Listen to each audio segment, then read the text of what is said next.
Namaste, my name's Julie and welcome to Your Self Yoga for Menopause. If you are new to the channel, a very big welcome, and if you've been before, welcome back. So in this video today, I'm going to be going through the top 10 mistakes that I see women make over and over whilst navigating menopause. Menopause typically starts around age 45. It can last up to 10 years through to 55, but it can go beyond that, last around 14 years. So what you do matters, your approach matters, right? It's very much trial and error. There are times when we'll get it completely wrong, but when you get the same mistake wrong over and over, that's when life gets tough. So stay tuned, and if there's just one thing that you learn from this, well, then it's worthwhile.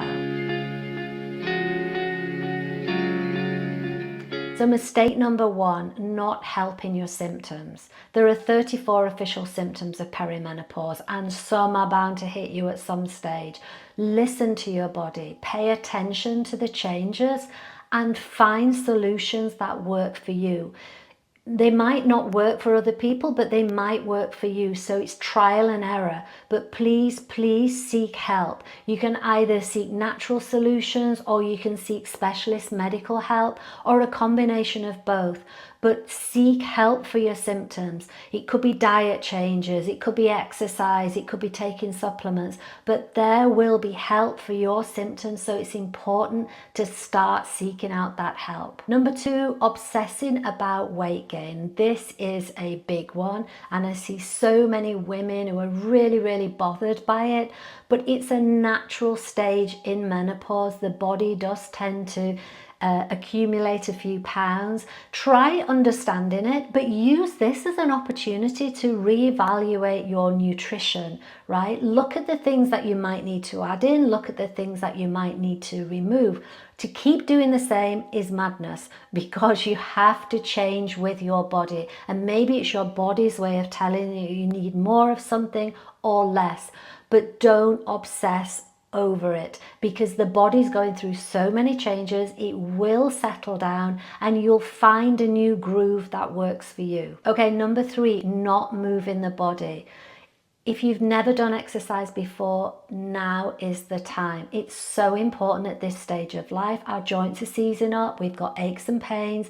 We need to keep the body moving, and also from an energetic point of view, it helps alleviate the brain fog. It helps clear those moods, the irritability, the anger, the anxiety, right? Find what works for you. Right? A 10-mile run might be wonderful for someone else, but it might not be right for you. If you want to start yoga, you're here, you're in the right place. Menopause yoga, a wonderful practice that actually helps your symptoms and gets your body moving.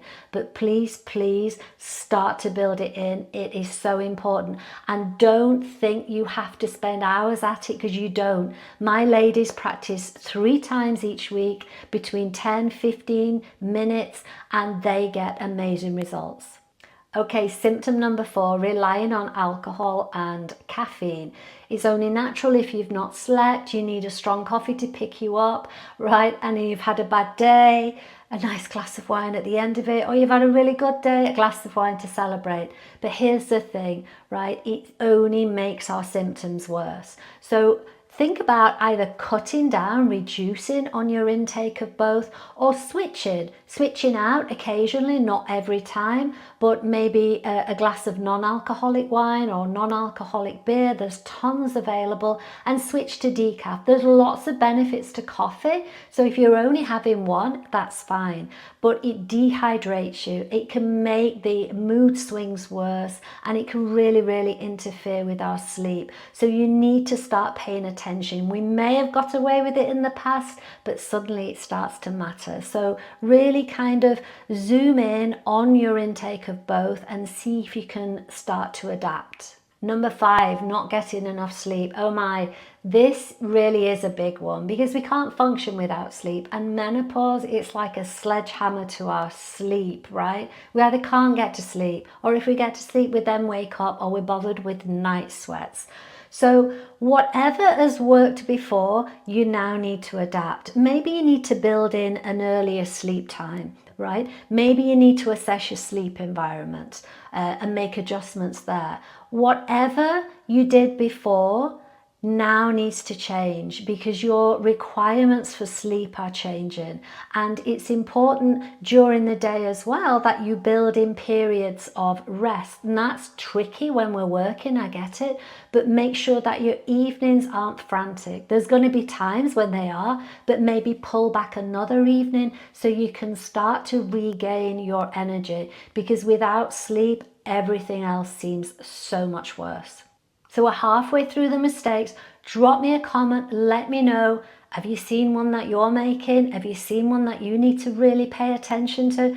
Let me know, share it with us. For me, this is a really, really big one. Number 6, fixating on the past, right?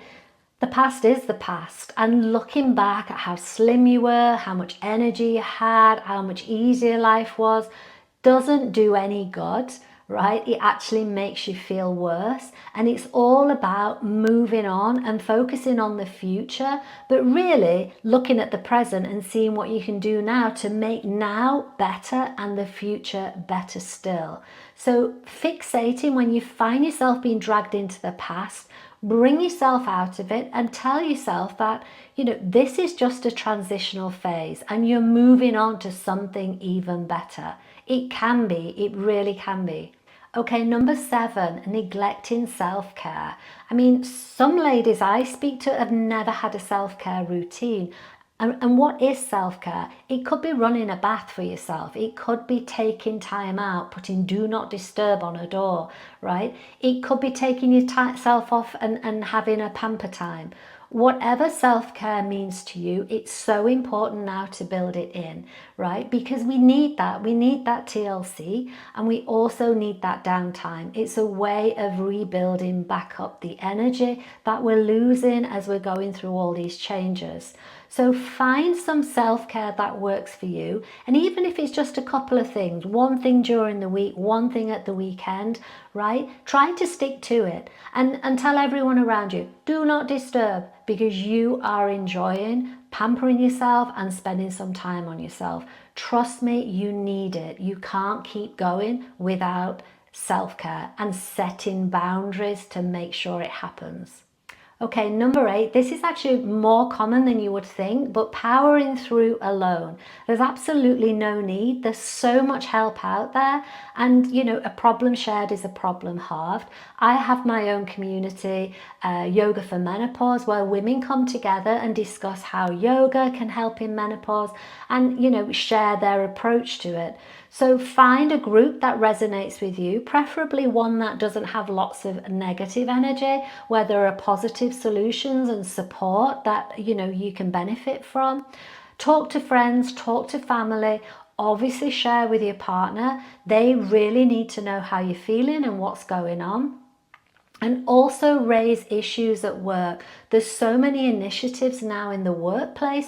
And you know what? If yours doesn't have one, think about setting one up, right? Because it can change things, where women just huddle together over a coffee and share how they're struggling at work, what the symptoms are, and what can be done, right? Don't be afraid to raise the subject of menopause at work, because it's becoming more and more accepted and understood, and the support is there. Number 9, overlooking mental health. We tend to kind of fixate on the physical symptoms associated with menopause, but when you go through the 34 official symptoms, there's actually many mental and emotional symptoms involved. Fluctuating hormones affect everything, absolutely everything.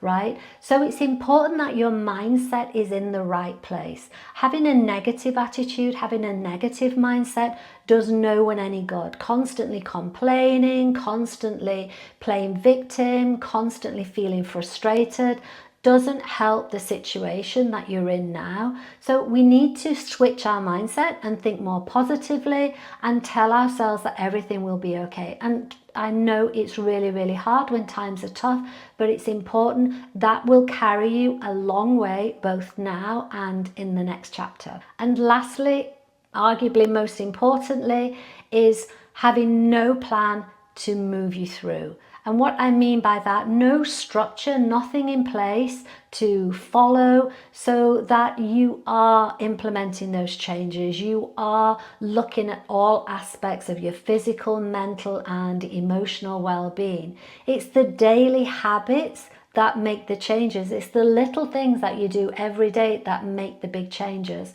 So it could be, for instance, that you're paying attention to your nutrition or your exercise, or you're going to start journaling about your thoughts, your mood, your aspirations, your goals, and so on. But having a plan in place is vital. And those ladies who do are the ladies who have the most success. And I hope that's going to be you. So there you have it. Those are my top 10 mistakes, right? Which you get right, and you go not just surviving in menopause, you go through to thriving in menopause. And honestly, they can make a difference. A subtle tweak here and there can make a huge difference. I had to learn the hard way. I don't want that for you. That's why I'm passing on all my knowledge, my experience of dealing with hundreds and hundreds of women all going through this transitional phase. If you want to fast track your transition through menopause and overhaul all aspects that we've just talked about, your nutrition, your exercise, your sleep, your self-care routines, your daily habits, your vision for you for the future, enroll in my Menopause Transformation Challenge. It's a 6-week challenge, and it's proven, we've run it before, and it gets results, right? It's a fast track through to feeling fit and feeling fabulous. Look at the link below. Please have a look, and it could be your game changer, your fast track through this transitional period. If you've liked this video, give me a thumbs up. Subscribe to the channel. Why? Because you won't miss out on future videos, and there's lots more in the pipeline. And thank you so much for joining me, and I'll see you again soon. Namaste.